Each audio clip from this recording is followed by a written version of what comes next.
అయితే కాయిన్‌కి 2 సైడ్స్ ఉన్నట్లు ప్రతి విషయానికి ఒక పాజిటివ్ సైడ్, నెగెటివ్ సైడ్ ఉంటది. అయితే ఈ P4కి సంబంధించి మనం ఫస్ట్ పాజిటివ్ సైడ్ చూసినట్లయితే ఈ ఇనిషియేటివ్ ఏదైతే ఉందో దీనివల్ల పేదలకు ఒక పెట్టుబడి లాంటిది జరిగి వాళ్ళు ఆర్థికంగా స్థిరపడడానికి ఒక అవకాశం ఉంటది. అలాగే ఈ ధనికులు ఎవరైతే ఉన్నారో మన ఆంధ్రప్రదేశ్‌లో ఉన్న ఎన్ఆర్‌ఐస్ గాని, లేక ఇంకా పారిశ్రామికవేత్తలు గాని, ఇలా అనేకమైన వారు డైరెక్ట్‌గా ఇలా పేదలకు సహాయం చేయడం వల్ల సమాజ సేవ చేయడానికి వాళ్ళకొక అవకాశం దొరుకుతుంది.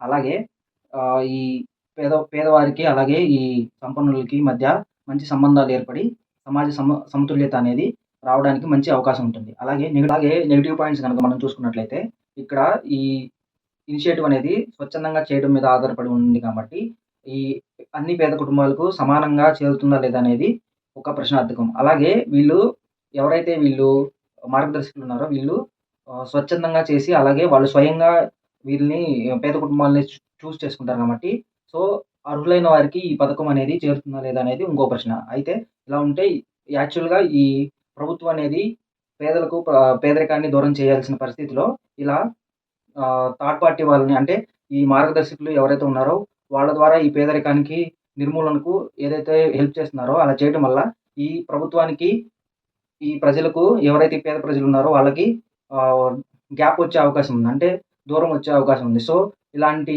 Negative points